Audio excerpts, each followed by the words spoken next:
এভাবে হাতটা ধরছে আমার, যে আমি সবসময় তোমার পাশে থাকবো। এখন তার একটা ছেলে আছে, সে তার ছেলেটাকে মানে অস্বীকার করতেছে যে এটা নাকি তার ছেলে না। কোরআন শরীফ, একটা মেয়ের জন্য কোরআন শরীফে হাত দিয়ে বলে যে ওটা আমার ছেলে না, তাহলে এটা কেমন বাবা? ওটা ডিএনএ টেস্ট করলে বাড়ায় যাবে। আমি এটা বলছি যে যদি তার ছেলে না হয় তো সে আসুক, সে দূরে বসে বলবো কেন?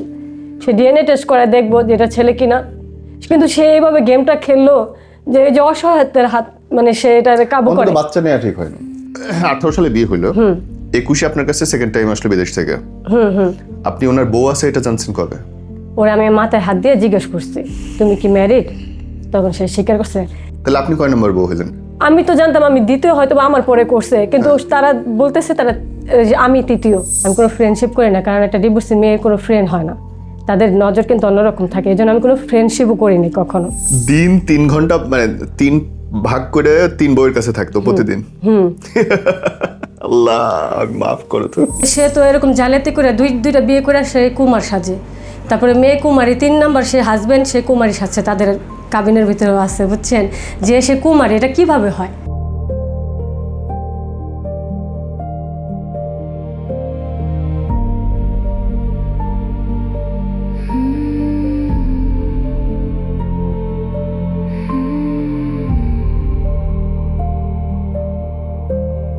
এই যে আমার ঝামেলাটা সরাসরি শুরু হলো কখন থেকে? বাবু হইলো কবে? বাবু হয়েছে 22 সালে। 22-এ বাবু হলো। তারপরে কেউ আপনার প্রতি যত্নশীল 22 ছিল? সালে, হ্যাঁ, যত্ন পুরো 25 সাল পর্যন্ত ছিল। তারপর তো আমি এই জন্য তো বুঝতে পারিনি ওরে। 25-এর পরে কি হইলো? মানে 22 সালে কিন্তু সে আবার আসছে বাংলাদেশে। Okay. আইসা আমার কাছে 1 সপ্তাহ একটানা ছিল, পরে ওখানে ছিল আবার গেছে। ওই সময়টা ভালো ছিল কেন, দ্বিতীয় মেয়েটা তখন ওর লাইফের থেকে সরে গেছিল। ওকে, হ্যাঁ। সরে গেছে। 25-এ কি হইলো? 25-এ সে আসছে জুন মাসের 2 তারিখে, 30 তারিখে সে আমাকে তার ফ্রেন্ড লিস্টে রাখে না, কিন্তু মেসেজে কথা হয় আমাদের আর কি। তো হঠাৎ করে আমার এখানে একটা নোটিফিকেশন আসলো যে ওই মেয়েটা মানে একটা গান গেয়ে পোস্ট করছে, ও পিয়া ওপে তুমি কোথায়, সে যায় 2 নাম্বারটা। 2 নাম্বারটা। তো ওই মেয়ে কমেন্ট, ও যে কমেন্ট করছে ও পিয়া হবে না, ও পিও হবে। তো ওর ছবিটা তো আমার পুরো পুষ্ট মনে আছে, আমার কাছে এখনো মোবাইলে আছে। পরে আমি ওই নোটিফিকেশন আসার পরে আমি ওই ইসে ঢুকি আইডিতে, তারপর আমি না ওই মেয়েটা নিয়ে কোনো ফিল করি নাই যে এটা কি ওর বউ হবে, কি ভালো মতো মানুষের ফ্রেন্ড থাকতে পারে না। তার তো প্রায় প্রায় এরকম আমার কাছে নোটিফিকেশন আসতো, আমি যাই আর তার ওই যে কমেন্টে যে একটা লাইক দিয়ে আসছি। ওর ব্যবহার যদি মানে বুঝাইতে পারতাম যে চোরি চুরি করে ধরা পড়লে এটা কেমন প্রথম ঘাবড়ায় যায় না, ওরকম। হ্যাঁ, তুমি ওই আইডিতে ঢুকছো কেন? তোমার আমার ছেলের কসম দিলাম, আমার কসম দিলাম, আমাদের মনামুখ দেবা, ওই আইডিতে আর ঢুকবা না। তখন আমার মনের ভিতরে একটা কৌতূহল ঢুকলো। আমি ঢুকি না ঢুকি তোমার কি? হ্যাঁ, না আবার আমি ঢুকতামই না, আমি আর কখনো, আমি তো আইডি চেক করে নেই, শুধু একটা লাইক দিয়ে বেরিয়ে গেছি। আমার হাজবেন্ডে বুঝাইলাম আমার এখানে আসছে, আমি তখন ওই আইডিটা ঘাটি নাই। ওর আইডি পুরোপুরি লক করে ফেললাম আমার হাজবেন্ডের, যাতে ওর আইডি আমি না পাই। তো নামটা তো আমার মনে আছে, আমি আরেকটা আইডি দিয়ে, এখন যে বর্তমানে যে আইডিটা ইউজ করতেছে ওই আইডি দিয়ে ওই নাম সার্চ দিছি যে আমি যদি 100 আইডি পাই 100টা চেক করবো যে এটা কেন বলো, তাহলে নিশ্চয়ই দেখি কিছু একটা আছে। ও আইডি সামনে পাইছি, পাওয়াতে দেখি যে সব ওই মেয়েটার দেখে তো আমি চিনে ফেলছি। ও একদম লাস্ট পর্যন্ত, ও যে 23 সালে আইডি খুলছে, মেয়ের লাস্ট পর্যন্ত আমি গেছি, দেখি যে তার সাথে অনেক সুন্দর সুন্দর কমেন্ট করা। পরে পরে ওটা তো 30 তারিখ মে মাসের, আমার হাজবেন্ড আসবো 2 তারিখে, তারপরে 31 তারিখ। আমি একটু সংক্ষেপে বললাম আমার ক্যান্সার হয়েছে, তো তখন আমি ধানমন্ডি শঙ্করে ডাক্তার দেখাই। এখান থেকে ডাক্তার দেখা গেছি, ক্ষুধা লাগছে, আমি একটা খাবার কিনে নিয়ে গেছি বাসায়, মাত্র 1 লোক মুখে দেবো আর মেয়ে লাইভে আসছে, আমার হাজবেন্ড আসতেছে, এই সেই মানে পরিপাটি হবে ওটা নিয়ে কথা বলতেছে। তখন না আমার মানে খাবারটার গলাদের নামলো না, সাথে সাথে আমি ফোন দিচ্ছি আমার হাজবেন্ডে, ফোন দিয়ে বলতেছি কি তুমি কি আবারও বিয়ে করছো? পরে বলতেছে আমি হালালভাবে বিয়ে করছি। দেখেন কথাটা কি বললো, আমি হালালভাবে বিয়ে করছি, আমার কোনো খারাপ কিছু না, আমি সবাই তো রাখতেছি। আমি বলছি তারপর দেখেন আমি কত বড় খারাপ মানুষ, আমি বলছি ঠিক আছে তুমি হালালভাবে বিয়ে করছো না, সমস্যা নেই। আমি তারপরও চুপ হয়ে গেছি, ওই মেয়ের নখ দিলাম না। কিন্তু ওই মেয়ের সাথে আমি একটা বোনের সম্পর্ক করতে গেছি। দেখেন আমি ওই মেয়ের সাথে সুন্দর সুন্দর কমেন্ট করি, ওই মেয়ে আমাকে বোনও নাম দিল। এই দোষ তো আপনার জানেন না, দোষ তো আপনার 100-তে 100। আমার, আমি ভুল করছি, শুরু থেকে লাস্ট পর্যন্ত আমারই ভুল। আপনার জামাই একটার পর একটা বিয়ে করতেছে, আপনি বোন মানতেছেন, সতীন মানতেছেন, ওরে, বড় আপা মানতেছেন, বাহ। বোনও বলে কথা বলছি যে আমি দেখি যে ওদের সম্পর্কটা কতটুকু কি। কেন করবে না? এখন দেখি এই মেয়ে আমাকে বোঝায়, আমি ও মেয়েকে অনেক কিছু ইঙ্গিত দিচ্ছি বোঝানোর জন্য। আমি ডাইরেক্ট বলি না কেন, আমাকে তখন হুমকি দেওয়া হয়েছে ডিভোর্স দিয়ে দিব। আর আমার এখন অবস্থানটা এমন লো কোয়ালিটিতে গেছে যে আমি চলার মতো না, কারণ আমার মা ক্যান্সার। মানে টাকা দেওয়া বন্ধ করলে আপনি চলতে পারবেন না, ব্যাপারটা তাই দাঁড়িয়েছে। এটা ও ভালো করে জানে, আর জানে যে আমরা একটু অসহায় টাইপের, আমার পাশে দাঁড়ানোর কেউ নাই। এই কাজটাই ও করে। বড় বোর কাহিনীটাও ওই ভয় দেখাই রাখছে, ঠিক আছে, যে এই 25 সালে এতদিন বলি নাই, না পেরে আমি মনে হয় এই মাসের কয় তারিখে জানি আমি বড়টারে ফোন দিচ্ছি, ফোন রিসিভ করে নাই, ছবি পাঠাইছি। ও এমন প্ল্যান করছে যে 5 মাস আগে ডিভোর্সের কাগজ রেডি করাইয়া, মানে সবাই বলবো যে আমি যদি কখনো বলে দেই যে ও আমার বউ ছিল, ডিভোর্স দিয়ে দিচ্ছি। ও আপনাকে ডিভোর্স লেটার পাঠাইছে? না, তাইলে আমাকে যদি ডিভোর্স লেটার পাঠায় তারপরে সে ডিভোর্সটা হইব। তুমি 5 মাস আগে কেন, 10 মাস আগে করে যদি তোমার কাছে রাখা আমাকে যদি 5 মাস পরে এসে বলো, মানে মুখে বলো যে আমি তো এটা করছি, তাহলে এটা কি হয়? ডিভোর্স লেটার পাঠালে তো গ্রামের ঠিকানায় পাঠাইতে হয়। গ্রামের ঠিকানা পাঠাক বা সে, তার যদি ইচ্ছা থাকতো, আমি তো জানতাম না 5 মাস আগে সে এটা করছে।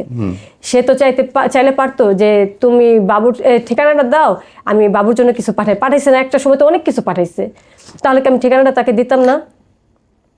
আপনার গ্রামের ঠিকানায় পাঠায় নাই?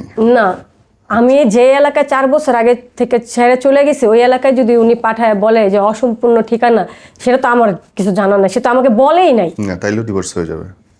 সে তো আমাকে বলেই নাই, সেই এলাকাতে আমি থাকি না। না, বলে নাই সেটা অন্য হিসাব, কিন্তু আইনত ডিভোর্স হয়ে যাবে, আইনত ডিভোর্স হয়ে যাবে। আচ্ছা, সেটা ঠিক আছে, কিন্তু সে তো আমাকে বলে নাই, না বলে এগুলো আপনি করছে। কেস করবেন, এটা ওটা করবেন, এটা অনেকেই করে এগুলো, কারণ বাংলাদেশে আইন আসলে পুরুষদের পক্ষে না। বিয়ে করা যত সহজ, ছাড়া ততটাই কঠিন। উনি কি বলে যে তুই মামলা করলে কর, টাকা দিয়ে জজও কিনা যায়, না, তুই একদিকটা মামলা করবে, উনি আমি বিদেশে আছে তো ওনাকে ধরা সম্ভব না। এনিওয়ে, তারপরে বলেন শেষের দিকে কি হইলো বোন? শেষের দিকে 25 সালে 4.5 মাস থেকে গেছে। কিভাবে থাকছে, উনি যখন প্রথম তো মানে এবার চট্টগ্রাম আসছে, তো ঈদ গেল মনে হয় জুন মাসের 26 তারিখ আমার এখানে আসছে, 3 দিন থাকছে। তাও ওইখান থেকে বলে আসছে মোবাইল ঠিক করবো, এটা বলে আসছে। এবারও 3 দিন। দেখেন, যখন আমি জানতে পাই যে এই মেয়েকে বিয়ে করছে, আমি 18 দিন খাইতে পারি না, আমি নিজের পায়ে দাঁড়াইতে পারি না। আমার মানে এমন এত প্রেম থেকে আসতেছে, আপনি তো জানেন যে আগে আরেকটা জামাই আছে, বউ আছে। আমি ভাবছি জীবনে আর কি আছে, জীবনে আর কি আছে। এখন 18 দিন খাইতে পারতেছি না, সামনে আরেকটা মেয়ের সংসারে ঢুকছেন, তখন কিছু মনে হয় না, তখন বড় বোন মনে হয়েছে। পরে এত আবেগ তো আপনার আসার কথা না বোন। আমি জানি না এমন কেন হইলাম। উনি 3 দিন থাকার পরে আমার মাথায় আসলো, উনার তো টাকাও নেই, টাকার গরম তো সবসময় দেখে, টাকা আছে দেখি তো 3টা বউ পালতেছে না। ঠিক। তো আমি ভাবলাম না, সেই জন্য না, আপনি গাধা বলে পালতেছে, টাকার গরমের জন্য না। আপনি প্রথম থেকে অ্যালাউ করে আসছেন, আপনি খোঁজ নেন নিয়ে বিয়ে করছেন নাকি, আপনি ঝাঁপাই পড়ছেন তার প্রতি, এটা তো মেয়েদের উচিত না। আমি ওনারা একটু ফোর্স করছি এবার, কি জন্য যে আমাকে চট্টগ্রাম নিয়ে যাও, আমাকে একটা বস্তিতে হইলেও নিয়ে রাখো, স্বামীর ঘরে আমি তোমার সামনে থাকবো, আমার অবশ্যই। সন্তানটাও তোমাকে পাবে, অবশ্যই, এটা মনে করে জোর করে নিচ্ছি। হ্যাঁ। তো এরকম জোর ভাবছে যে আমি যদি আমাকে এখন এবার না নেয়, আমি তো তাহলে ওই যে ওটাকে ঝামেলা করবে। 3 নাম্বারটা মানে 2 নাম্বারটাকে বলে দিব, আর 2 নাম্বারটা বলে দিলে ওই 2 নাম্বার অ্যাকসেপ্ট করবো না। আপনি 2 নম্বরে তখনও বলেন নাই? না, আমি তখনও বলিনি। আরে বাপরে, আপনি তো বউ হিসেবে পারফেক্ট। আমাকে তো ডাইরেক্ট বলতেছে ডিভোর্স দিয়ে দিও, আমি তো ডিভোর্সটার ভয় পেয়েছিলাম যে দ্বিতীয় তারপরে divorce জানাজানি হবে। কবে করলেন সবাই? তো যখন 4.5 মাস থেকে গেছে, ও যাওয়ার পরে আমি জোর করার পরে আমার আগস্টের 8 তারিখে পরে আমার চট্টগ্রাম নেয় একটা বাসা ভাড়া নিয়ে দেয়। তো ওখানে কিভাবে ছিলাম, রাত্রে বড়াপুর কাছে থাকতো, সকালবেলা হইলে ওইখানে চলে যেত ওর কাছে, আর বিকালবেলা 4টা 4:30 বাজলে একটু আমার কাছে আসতো 2-2.5 ঘন্টার জন্য। আমার এখান থেকে একটু আরাম রেস্ট করে যে আবার তাকে আনতে যেত, সে জব করতো মেয়ে। মানে দিন 3 ঘন্টা, মানে 3 ভাগ করে 3 বউয়ের কাছে থাকতো প্রতিদিন। আল্লাহ মাফ করো তো। তো ওই মেয়েকে আবার বাসায় দিয়ে রাতে 1টা-1:30টার দিকে বাসায় যেত, 12টার দিকে বাসায় যেত, এরকম মানে সারাদিন তার বাইরে বাসায়। কিন্তু 3 বউয়ের কাছে সারাদিন ব্যস্ত। কষ্ট পেলে বেশি, আমি যতটুকু মনে হয়তো বা পাইছি, মনে হয় বড়জনে বেশি কষ্ট পাইছে। কি জন্য সে রাত্রে বাসায় গেলেও মোবাইল টিপতে টিপতে ঘুমায় যেত, এরকম অবস্থা। তাহলে আর সারাদিন বড় আপু কিন্তু ওই বাসায় অনেক অত্যাচারিত, তার মুখের কথাই তাকে আসে না, অনেকে থাকে, অনেক থাকে না, শ্বশুর, হ্যাঁ ঝামেলা ওগুলা তো থাকে। আমার বলার দরকার নেই, তাদের বিষয়ে আমি কিছু বলবো না ওভাবে। সেটাই। তো ওই হিসাবে কিন্তু দিনে যেমন তারে আমরা একটু হইলো পাইছি, কিন্তু সে পায় নাই। আহা, সে সারাদিন কাজের মধ্যে থাকতো, বিকেলবেলা যে একটু যে স্বামী স্ত্রী খাওয়া দাওয়া করে একটু আরাম একটু কথাবার্তা বলবো, সেই সুযোগটা তো সে দেয় নাই। ওই মেয়েটা জব করতো, তো আমি বলতাম কি রবিবার যেহেতু ছুটি, তুমি এক কাজ করো। বোন, ড্রপ এভরিথিং। আপনি ওকে বলেন তো, আপনার জীবন থেকে মানুষ যদি শেখে, কি শিখতে পারে? এখন আমি তো গাধি হয়ে গেছি। আমি আমি মানে আমি এখন মানুষের যে একটা কথা বলবো, যেটা আমি নিজেই তো অচল হয়ে গেছি এখন।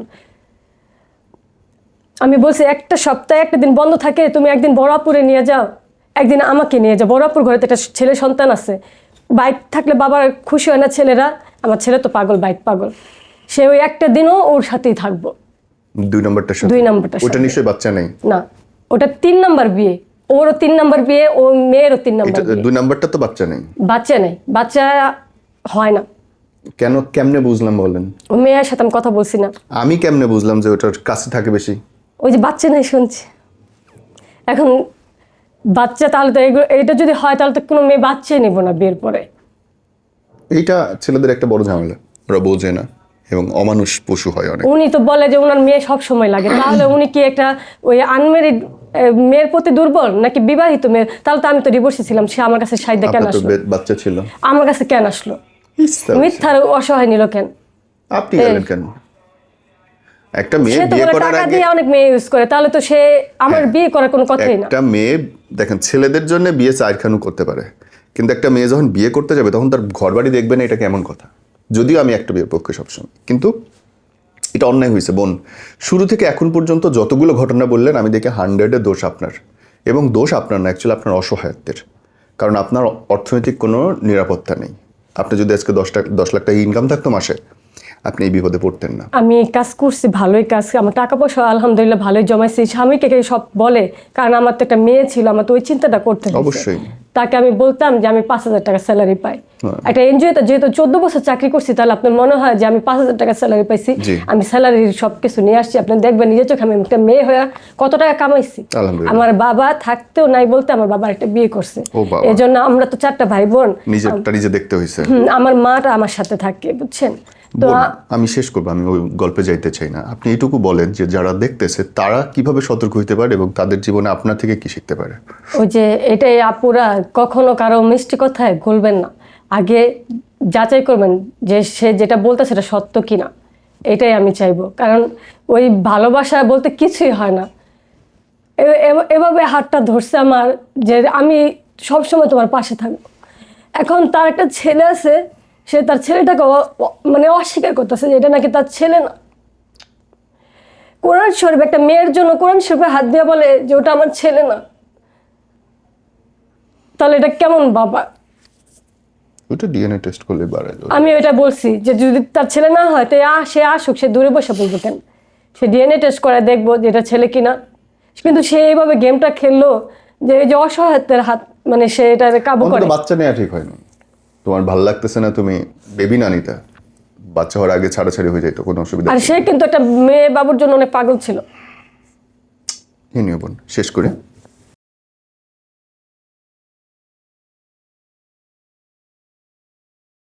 সে যদি আমার সাথে মিউচুয়ালভাবে ডিভোর্স দেওয়ার হয়তো আমার সাথে সরাসরি কথা বলতো। জি। সে কিন্তু কথাও বলছে, রানিং রাখছে ছেলের, আমার সাথে স্ত্রী হিসাবে রাগ করে কথা বলে নাই, কিন্তু ছেলের বিষয়ে কথা বলতো। ছেলের সাথে কথা বলতে। হ্যাঁ, ছেলের সাথে। জি। তো এখন 2-3 মাসে 2-1 বার কথা বলছে, এখন টোটালি পুরো বন্ধ। জি। তাহলে এই যে এখন বন্ধ করছে, আবার বলেও দিছে যে আমাকে কোনো টাকা পয়সা দেওয়া হবে না। আপনাকে বলছে আপনাকে কোনো টাকা দিবে না? না। ছেলের ভরণ পোষণ কে দেবে তাইলে? সেটা তো আমাকে বলে, এটা বলার পরে আমার পুরো ব্লক করে দিচ্ছে, যাতে তার সাথে আমি কোনো কন্ট্যাক্ট করতে ওর না পারি। ফ্যামিলিতে যোগাযোগ করার চেষ্টা করছেন আপনি? ওর ফ্যামিলি বলতে এখন আমি ওনার ওয়াইফকে জানাইছি, কিন্তু আমার সাথে কোনো কথা বলতে উনি রাজি না। অনেকবার ভয়েসও দিচ্ছি, ফোনও দিচ্ছি, রিসিভ করে না। কে? আমার যে বড় আপু। বড় হ্যাঁ, বড়জন। উনি তো আর কথা বলবেন না, অ্যাকচুয়ালি উনার তো আর দোষ না। ওর বাবা মা বা কারোর সাথে যোগাযোগ করা সম্ভব হয়েছে আপনার? ওনার বাবার নাম্বারটা আমি কালেক্ট করছি, জি। কিন্তু ফোন দিইনি। জি। তো- আর উনি যে বলতেছে আপনাকে ডিভোর্স দিয়েছে, হ্যাঁ। এইটার কাগজ তো আপনার কাছে পাঠায় নাই, না। আপনি হাতে পাননি। না। ও ওকে, আর তাইলে ওনার সাথে কোনো যোগাযোগের পথ এখনো নাই আপনার? এখন উনি অফ করে দিচ্ছে। আর এই যে যাকে সেকেন্ড বিয়ে যে করছে তার সাথে কি আপনার কথা হয়েছে না? তার সাথে হয় নাই? তার সাথে আগে কথা হয়েছে, এখন তো এখন আর না, কথা না, হয় নাই। কথা এখন কি হয়নি। সে ব্লক করে রাখছে আপনাকে? সে হ্যাঁ। ওকে, কিন্তু ধরেন আপনার সঙ্গে সম্পর্ক রাখুক না রাখুক, আপনার বাচ্চা যেহেতু তারও বাচ্চা, সো তার ভরণ পোষণ তো সে দিতে বাধ্য। সেটাই তো আমার সাথে বোঝাপড়া করবে না। জি, যে আমি এভাবে টাকা পাঠাবো, এত টাকা করে পাঠাবো, হ্যাঁ, এটা তো কিন্তু না, বলতে বাধ্য। পুরোপুরি আমার সাথে যোগাযোগ বন্ধ করে দিচ্ছে ওকে, পুরোপুরি।